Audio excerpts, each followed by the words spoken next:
Hello my dear friends, welcome to Lucky Education. और आज हम बहुत ही प्यारा टॉपिक डिस्कस करने वाले हैं और उस टॉपिक का नाम है फंडामेंटल राइट्स। पॉलिटिकल साइंस जो है उसकी जान मान लो इसको, ठीक है। ये ऐसा टॉपिक है, आपको लगभग हर चैप्टर में कहीं ना कहीं आपको इसका मेंशन मिल जाएगा।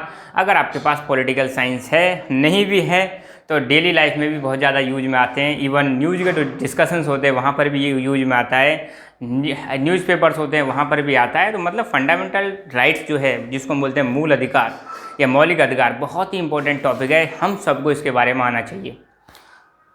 वैसे क्लास 11th की जो पॉलिटिकल साइंस है, इंडियन कॉन्स्टिट्यूशन नेटवर्क, उसमें चैप्टर नंबर 2 है, ठीक है। वहाँ पे फंडामेंटल राइट्स की बात करेंगे, सभी फंडामेंटल राइट्स को हम डिटेल में चर्चा करेंगे, ठीक है। आज सिर्फ और सिर्फ मैं इंट्रोडक्शन बताऊंगा आपको, फिर हम 1 बाय 1 एक एक करके सारे फंडामेंटल राइट को डिस्कस करेंगे क्लास 11th के पर्सपेक्टिव से। अपना पर्पज़ यही रहेगा कि इनका जो मूल आधार है, इनका जो मेन पर्पज़ है, वो चीज़ हमें समझ में आ सके। बहुत इंपॉर्टेंट है नॉलेज के लिए, आप चाहे स्टूडेंट हो या ना हो, ठीक है। कोई सी भी स्ट्रीम के आप स्टूडेंट हो, कोई फ़र्क नहीं पड़ता, बट ये चीज़ हमें आनी चाहिए। और अब इन चीज़ों को हम बचपन से ही पढ़ते आ रहे हैं, 6, 7, 8, 9 में भी आपने इनके बारे में सुना होगा, मगर अब इनको अच्छी तरह से समझेंगे।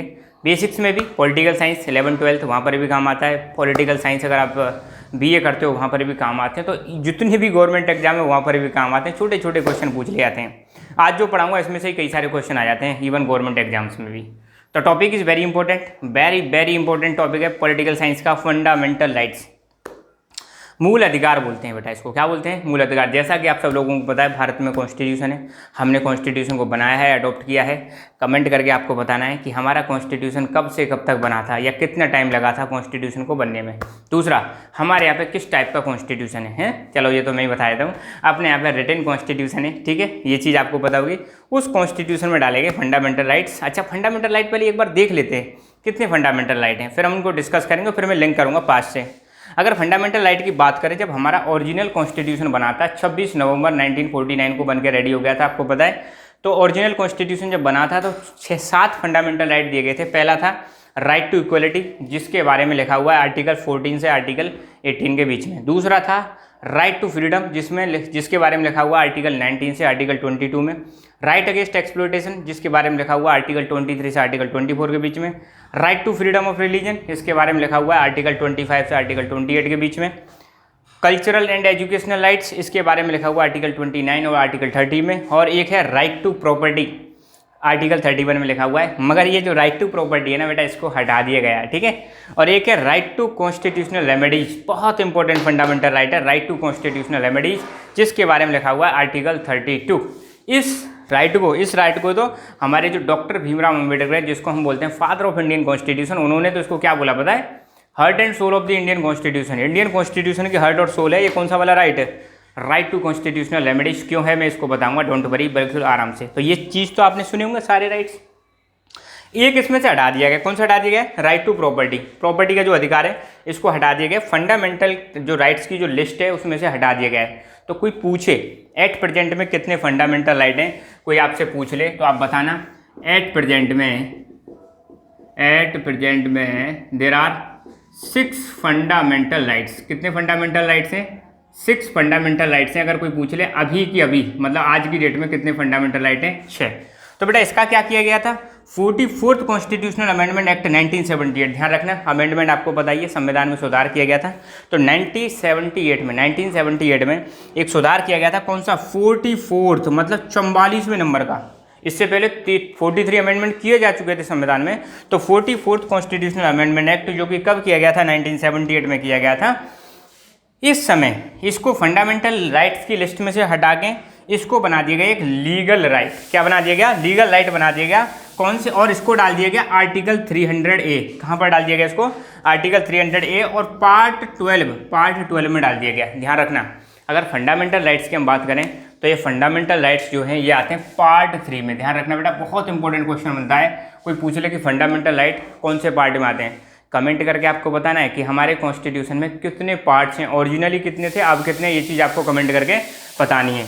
तो बेटा पार्ट 3 में तो हमारे आते हैं फंडामेंटल राइट्स, मगर ये जो राइट टू प्रॉपर्टी है इसको किस में डाल दिया गया? पार्ट 12 में डाल दिया गया हमारे संविधान के में। तो ये तो रही राइट टू प्रॉपर्टी की बात। तो ध्यान रखना, टोटल 7 फंडामेंटल राइट्स थे ओरिजिनली, मगर 1978 में संविधान में सुधार किया गया। 44th कॉन्स्टिट्यूशनल अमेंडमेंट एक्ट, जिसके तहत फंडामेंटल राइट की लिस्ट में से राइट टू प्रॉपर्टी को हटा दिया, इसको बना दिया लीगल राइट और कहाँ पर डाल दिया, आर्टिकल 300A में डाल दिया और पार्ट 12 में डाल दिया। ये रही राइट टू प्रॉपर्टी की बात। अब लीगल राइट है। चलो थोड़ा सा अगर मैं बताऊं कि फंडामेंटल राइट्स और लीगल राइट्स में क्या अंतर है, अगर आपको पूछ लिया जाए कोई कि फंडामेंटल राइट्स क्या होते हैं और लीगल राइट्स क्या है। देखो फंडामेंटल राइट्स तो ऐसे राइट्स हैं जिसको प्रोटेक्ट किया गया है, किसके द्वारा, हमारे संविधान के द्वारा। हमारे फंडामेंटल राइट्स को प्रोटेक्ट किया जा सकता है, दे आर इन्फोर्सेबल, इनको इन्फोर्स किया जा सकता है। फंडामेंटल राइट्स ऐसे राइट्स हैं जिसको गवर्नमेंट भी नहीं छीन सकती है आपसे। फंडामेंटल राइट्स को गवर्नमेंट भी नहीं छीन सकती, कोई भी आपसे फंडामेंटल राइट को छीन नहीं सकता। ये फंडामेंटल हैं, आपके कॉन्स्टिट्यूशन में दिए गए हैं, सभी सिटीजन्स को दिए गए हैं। मगर लीगल राइट ऐसे राइट्स होते हैं जो कॉन्स्टिट्यूशन में नहीं, इनको क्या है पार्लियामेंट के द्वारा दिया जाता है, एक्ट बना के दिया जाता है और गवर्नमेंट चाहे तो इन राइट्स को वापस ले सकती है या इनमें सुधार कर सकती है। तो ध्यान रखना, लीगल राइट्स ऐसे राइट्स जिनको वापस लिया जा सकता है, छीना जा सकता है सरकार के द्वारा, जिनमें चेंज किया जा सकता है। मगर fundamental rights are fundamental in nature which can not be taken away by the government. Government इनको छीन नहीं सकती। फंडामेंटल राइट्स को प्रोटेक्ट करने के लिए हमारे पास सुप्रीम कोर्ट और हाई कोर्ट है, मगर इनको प्रोटेक्ट करने के लिए सुप्रीम कोर्ट हाई कोर्ट में आप इनको इन्फोर्स नहीं कराया जा सकता है, इनकी तरह इन्फोर्स नहीं कराया जा सकता, या हम कह सकते हैं इनको छीना जा सकता है गवर्नमेंट के द्वारा। अगर छीन लिया तो आप यूँ नहीं कि गवर्नमेंट ने छीन लिया तो आप सुप्रीम कोर्ट में चले गए, ठीक है, दैट इज डिफरेंट सिनेरियो। बस इतना ध्यान रखना, फंडामेंटल राइट्स सभी को दिए गए और लीगल राइट्स भी सभी को है। लीगल राइट्स को क्या किया जा सकता है, चेंज किया जा सकता है, लीगल राइट्स को डिलीट किया जा सकता है, हटाया जा सकता है, मगर फंडामेंटल राइट्स को नहीं। तब तक अब हमारा एक केस आया था जिसमें कहा गया था कि कॉन्स्टिट्यूशन का जो बेसिक स्ट्रक्चर है उसको चेंज नहीं किया जा सकता। तो कॉन्स्टिट्यूशन के बेसिक स्ट्रक्चर में क्या चीज़ आती है, फंडामेंटल राइट्स, ठीक है।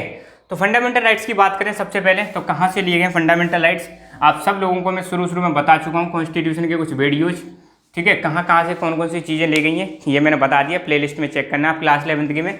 तो फंडामेंटल राइट्स जो है हमने कहाँ से लिए, यूएसए से लिए। आर्टिकल कहाँ से कहाँ तक है, तो आर्टिकल नंबर 12 से 35, ध्यान देना, आर्टिकल 12 से 35 के बीच में जो राइट्स हैं वो हैं हमारे फंडामेंटल राइट्स। बहुत इंपॉर्टेंट क्वेश्चन है, पूछ लिया जाता है कि फंडामेंटल राइट कौन से आर्टिकल से कौन से आर्टिकल तक आते हैं। तो आपको बताना है आर्टिकल 12 से आर्टिकल 35 के बीच में जो आर्टिकल्स हैं वो हमेशा बात करते हैं किसके बारे में, फंडामेंटल राइट्स के बारे में बात करते हैं। अच्छा, पहले ही चैप्टर में हमने देखा था फंडामेंटल राइट जो हैं ये गवर्नमेंट पर एक प्रकार से लिमिट लगाते हैं, गवर्नमेंट की पावर पर क्या लगाते हैं, लिमिट लगाते हैं। मतलब गवर्नमेंट मनमानी नहीं कर सकती। कितनी अच्छी बात है, बताओ कितनी अच्छी बात है, गवर्नमेंट अपनी मनमानी नहीं कर सकती, जो चाहे वो नहीं कर सकती। तो गवर्नमेंट की पावर पर एक लिमिटेशन लगा दी है किसने, फंडामेंटल राइट्स। और ये फंडामेंटल राइट किसने दिए हैं, कॉन्स्टिट्यूशन ने। किसको दिए हैं, सिटीजन्स को, है ना, बड़ी प्यारी चीज़। और ये चीज़ आपको कहाँ देखने को मिलेगी, ये फंडामेंटल राइट वाली जो चीज़ है ये बेटा सिर्फ और सिर्फ आपको कहाँ देखने को मिलेगी, डेमोक्रेसी में देखने को मिलेगी। कहाँ पे देखने को मिलेगी, डेमोक्रेसी में देखने को मिलेगी। This kind of things, this kind of rights are not available in dictatorship और मोनार्की। मोनार्की और जो डिक्टेटरशिप होती है वहाँ पर लोग नहीं कह सकते कि भाई हमें राइट टू इक्वलिटी दो, राइट टू फ्रीडम दो, मरवा दिया जाएगा उनको रातों रात हैं। तो ये फंडामेंटल राइट्स कहाँ पर होते हैं, डेमोक्रेसी में होते हैं। अच्छा, ये जो है फंडामेंटल राइट ये गवर्नमेंट को अथॉरिटेरियन बनने से रोकते हैं। अथॉरिटेरियन का मतलब क्या होता है, जो मन में आए वो करे सरकार, तो उस चीज़ से रोकते हैं किसको, सरकार को। कौन, फंडामेंटल राइट। गवर्नमेंट के डेस्पोटिक रूल से रोकते हैं। डेस्पोटिक मतलब निरंकुश, जो मन में आए वो कर रहे हैं, किसी की सुन नहीं रहे। तो ऐसी सरकार तो आपको पता है डिक्टेटरशिप होती है। तो ये जो फंडामेंटल राइट है सरकार को डिक्टेटरशिप बनने से रोकते हैं, डिक्टेटर बनने से रोकते हैं। क्यों, क्योंकि ये पावर जो है गवर्नमेंट की उस पर एक लिमिट लगा देते हैं कि भाई साहब आप इससे आगे नहीं जा सकते। आपको पता होगा अगर गवर्नमेंट कोई भी एक्ट बनाती है, कोई भी पार्लियामेंट में एक्ट पास करती है, अगर वो कॉन्स्टिट्यूशन का वायलेशन कर रहा है एक्ट, तो सुप्रीम कोर्ट और हाई कोर्ट हैं उसके लिए। एक सुप्रीम कोर्ट और हाई कोर्ट के पास एक पावर है जिसको बोलते हैं पावर ऑफ जुडिशियल रिव्यू। तो पावर ऑफ जुडिशियल रिव्यू के तहत अगर सरकार ने कोई एक्ट बनाया है या सरकार ने कोई ऑर्डर पास किया, अगर वो कॉन्स्टिट्यूशन का वायलेशन कर रहा है तो जुडिशरी उसको क्या कर सकती है, अनकॉन्स्टिट्यूशनल डिक्लेयर कर सकती है। मतलब यहाँ पर गवर्नमेंट पर एक क्या लग जाएगा, तमाचा लग जाएगा कि भाई साहब सुधर के चलो, आप अपनी लिमिट क्रॉस नहीं कर सकते। तो इतनी प्यारी चीज़ें हमारी फंडामेंटल राइट्स। ओरिजिनली कितने थे, 7 थे, मैंने बता दिया। एट प्रेजेंट में कितने, 6। ये ध्यान रखना, शुरू में ध्यान रखना। जब देश हमारा आज़ाद नहीं हुआ था तो उस समय एक रिपोर्ट आई थी 1928 में, नेहरू रिपोर्ट। तो नेहरू रिपोर्ट में फंडामेंटल राइट्स के बारे में बात की गई थी। ये चीज़ भी आपको ध्यान रखनी है, ठीक है।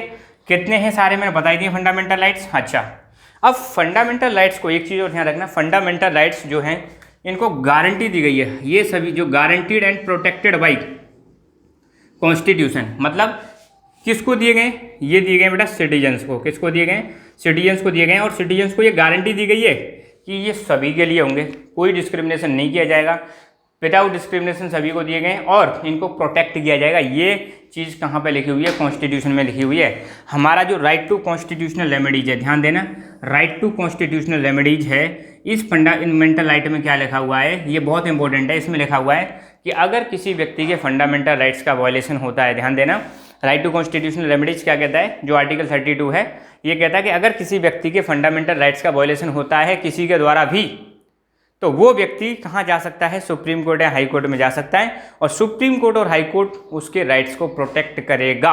इसलिए सुप्रीम कोर्ट को हम क्या बोलते हैं? Protector of fundamental rights. क्या बोलते हैं? प्रोटेक्टर ऑफ फंडामेंटल राइट्स बोलते हैं। किसको?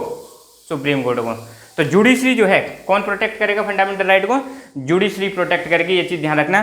किसको दिए गए बेटा? ये सभी सिटीजन्स को दिए गए। ध्यान रखना, किसको दिए गए?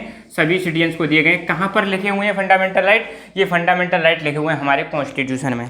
प्लस फंडामेंटल राइट्स कैसे हैं? जस्टिसिएबल। कैसे हैं? जस्टिसिएबल। जस्टिसिएबल का मतलब यही है कि अगर आपके फंडामेंटल राइट्स का वायलेशन हो रहा है तो आप सुप्रीम कोर्ट में जाओगे, हाई कोर्ट में जाओगे, वहाँ पर इन पर चर्चा होगी। क्या होगी? चर्चा होगी कि वाकई में आपके फंडामेंटल राइट्स का वायलेशन हुआ है या नहीं है। प्लस फंडामेंटल राइट्स जो हैं ये इन्फोर्सेबल हैं। कैसे हैं? इन्फोर्सेबल। इन्फोर्सेबल मतलब जिनको लागू कराया जा सकता है। क्या कराया जा सकता है? लागू कराया जा सकता है, इन्फोर्स किया जा सकता है, उनको हम क्या बोलते हैं? इन्फोर्सेबल। लागू करवाया जाएगा, ये सबसे बड़ी बात है। ऐसा नहीं है कि सिर्फ लिख दिए लो भाई फंडामेंटल राइट, ये लागू भी किए जाएंगे प्रैक्टिकलिटी में। अगर कोई उनका वायलेशन करेगा तो उस पर एक्शन लिया जाएगा। सुप्रीम कोर्ट और हाई कोर्ट के पास पावर है, एक्शन लेंगे। और सुप्रीम कोर्ट और हाई कोर्ट क्या करते हैं? रिट इशू करते हैं। क्या इशू करते हैं? रिट्स इशू करते हैं। अगर फंडामेंटल राइट से संबंधित, जिसको हम आगे समझेंगे कि फंडामेंटल राइट्स को प्रोटेक्ट करने के लिए सुप्रीम कोर्ट कुछ ऑर्डर देते हैं, उन्हीं ऑर्डर्स को क्या बोलते हैं? रिट्स बोलते हैं। रिट्स सुप्रीम कोर्ट भी इशू कर सकता है और रिट्स हाई कोर्ट भी इशू कर सकता है। तो ये हैं हमारे फंडामेंटल राइट्स। ठीक है, तो क्यों दिए गए? तो आपको पता ही है बेटा, हमारे यहाँ पर 1947 से पहले अंग्रेज़ों ने रूल किया था। अंग्रेज़ों के टाइम पर आपको पता है हमारी क्या सिचुएशन हुआ करती थी। हमारे पास ना तो इक्वलिटी का अधिकार था, हर जगह डिस्क्रिमिनेशन होता था, ना ही हमारे पास कोई फ्रीडम थी, कुछ भी बोलने की आज़ादी नहीं थी। ठीक है, आपको पता ही होगा कई सारे सरकार ने हम पर बैन लगा रखे थे, कहीं भी आप इकट्ठे खड़े नहीं रह सकते थे। रॉलेट एक्ट लेके आई थी सरकार, आपको पता होगा। पता ना रॉलेट एक्ट कब आया था, कमेंट करके आप। ठीक है, तो अंग्रेज़ों के टाइम पर बहुत ज़्यादा डिस्क्रिमिनेशन होता था, कोई फ्रीडम नहीं थी हमारे पास, बहुत ज़्यादा हमारा एक्सप्लॉयटेशन किया जाता था, शोषण किया जाता था और कोई रिलीजियस फ्रीडम नहीं हुआ करती थी। अंग्रेज़ों के टाइम पे आपने देखा होगा ज़बरदस्ती रिलीजन चेंज करवा देते थे, क्रिश्चियन बनवा देते थे। मगर अब इंडिया कैसा देश है? सेकुलर देश है। अब हमारे सभी देशवासियों को ये फ्रीडम दी गई है, आप जो चाहें वो धर्म अपना सकते हैं, कोई आप पे ज़बरदस्ती नहीं करेगा। कल्चरल एंड एजुकेशनल राइट्स दिए गए। जो माइनॉरिटी हैं, माइनॉरिटी मतलब कम लैंग्वेज को बोलने वाले लोगों की संख्या, यहाँ कुछ रिलीजन ऐसे हैं जैसे जैन, बुद्धिस्ट, क्रिश्चियन, इनके फॉलोअर्स कम है, तो इनको भी मतलब कॉन्स्टिट्यूशन ने प्रोटेक्शन दे रखी है, फंडामेंटल राइट्स दे रखे हैं कि आप भी अपने कल्चर को, अपने जो इस कल्चर को प्रोटेक्ट कर सकते हैं। प्रोटेक्ट करने के लिए एजुकेशनल इंस्टीट्यूशंस ओपन कर सकते हैं। ये हमने माइनॉरिटीज़ को सुरक्षा दी है। हमारे यहाँ पर हमने सबको क्या मतलब दिया है, सबको मतलब आश्वासन दिया है कि आप यहाँ पर शांतिपूर्वक रह सकते हैं। आपके रहने के लिए बहुत सारे प्रोविजंस कॉन्स्टिट्यूशन में किए गए। किसी भी प्रकार का कोई डिस्क्रिमिनेशन यहाँ पे नहीं किया गया। कोई भी particular section of the society यहाँ पर डोमिनेट नहीं कर सकता। हर जगह हमने किसकी बात कर रहे हैं? इक्वलिटी की बात कर रहे हैं। सबको हमने फ्रीडम देने की बात कही है विदाउट एनी डिस्क्रिमिनेशन। ये सबसे बड़ी बात है। तो इनके बारे में तो हम चर्चा करेंगे एक एक करके सारी चीज़ों के बारे में, पर समझ लो क्योंकि हम कई सालों से हमारा इतिहास रहा है, हमारे यहाँ पर शोषण बहुत होता आ रहा है, चाहे वो किसी पर्टिकुलर क्लास का हो, क्लास सेक्शन का हो, किसी कास्ट का हो, किसी रिलीजन का हो, बहुत ज़्यादा हमारे साथ डिस्क्रिमिनेशन होता हुआ आया है। हमें कोई आज़ादी नहीं थी। इवन आप आप मतलब मोनार्की वाले टाइम की बात करें, चाहे मुग़ल टाइम हो, चाहे दिल्ली सल्तनत का टाइम हो, उस समय भी बहुत ज़्यादा डिस्क्रिमिनेशन हुआ करता था। जनता के पास कोई अधिकार नहीं थे। मगर अब पहली बार जब देश हमारा आज़ाद हुआ तो सबको क्या दिए गए थे? Fundamental rights.